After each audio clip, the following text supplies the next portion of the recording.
Vivian Salama from Bloomberg. A few questions for you, Dr. Aref. First of all, new oil minister, we're hearing. And second of all, if you can update us from the last time we spoke about what's happening with the refineries. You said Ras Al Nuf was going to probably open in a couple of weeks. It's been a couple of weeks, so if you can let us know about that and the other refineries as well, what the status is. Thank you. I will not comment on the reshuffle of the government or particular appointees of the government. But what I would like to say is that what I have seen in Tripoli are great teams of young people within the oil ministry, within the NOC, within the various oil services companies. And it's tremendous what these young engineers and technicians and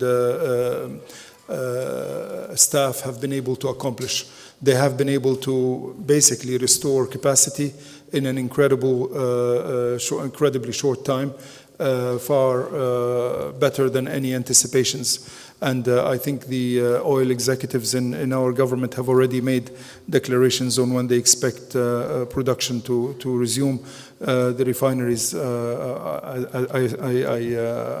will just leave it to them to comment on. But what I can assure you is that we have done much better than any of the expectations. And we will be exporting oil shortly, as our top oil executives have already indicated.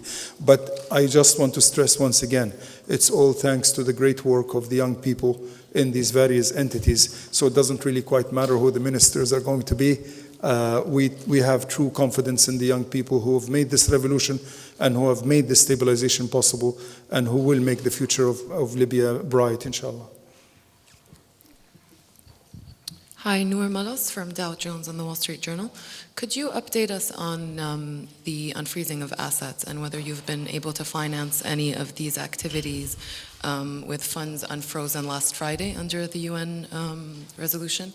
I also wanted to know, there seems to be a concern about unfreezing assets without sort of overwhelming some of your fledgling institutions with so much cash. So do you have any sort of mechanism to deal with that, and what are your funding needs going forward, let's say, for the next few weeks, or is that up to the separate ministries as of now? Thank you. I will ask Wafiq to join me to help, because he's the financial expert, and then Hatem perhaps can chip in as well. What I would like to say in general is that whatever stabilization work has happened to date has happened with zero funds and zero budget and no salaries or no salaried members. It's all been volunteer work with zero budget. As engineer or Dr. Faisal Girgab was saying, there were some credit lines that were negotiated mainly through the good offices of Dr. Faisal himself and Mr. Asim al-Ghusbi, who's a young man who's done a tremendous job and tremendous service to his country. And also Fakhr Zwai and a few other members of the oil team. So none of the unfrozen assets were used for these efforts. As the assets get unfrozen and become processed, of course you will be seeing more and more expenditure, but that will happen through the ministries. The stabilization team had no funds and had no executive power to expend funds either. All we could do was ask for help. And several countries did help, and the UN did help, for example, with the water issue, supplying over 10 million liters of bottled water, for example. And there were other examples of fuel help and others.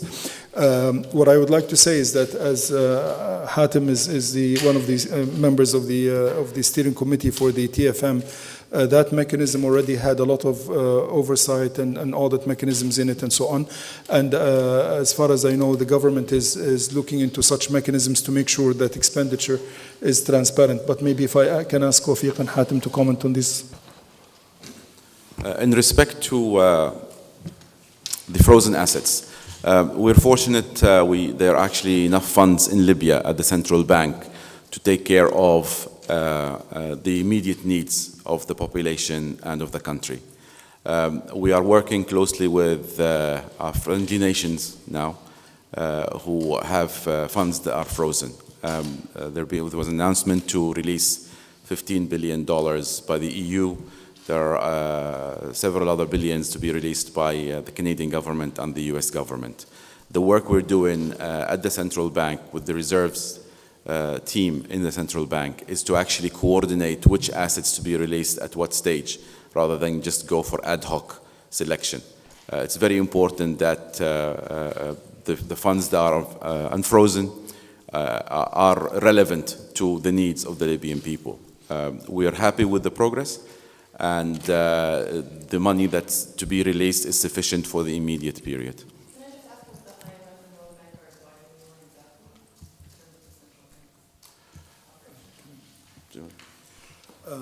In Paris, we discussed with them some projects that were ongoing before.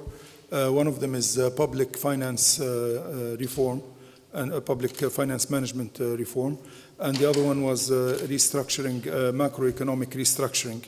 And both of these projects will continue. That was agreed in Paris. And I would like to point out that Dr. Ahmed Jhani, our chairman of the stabilization team, and of course the Minister of Reconstruction and Infrastructure, is in the United States between New York and Washington, and will have high-level meetings with the IMF and the World Bank precisely regarding continuation of these projects and also exploring other areas of cooperation.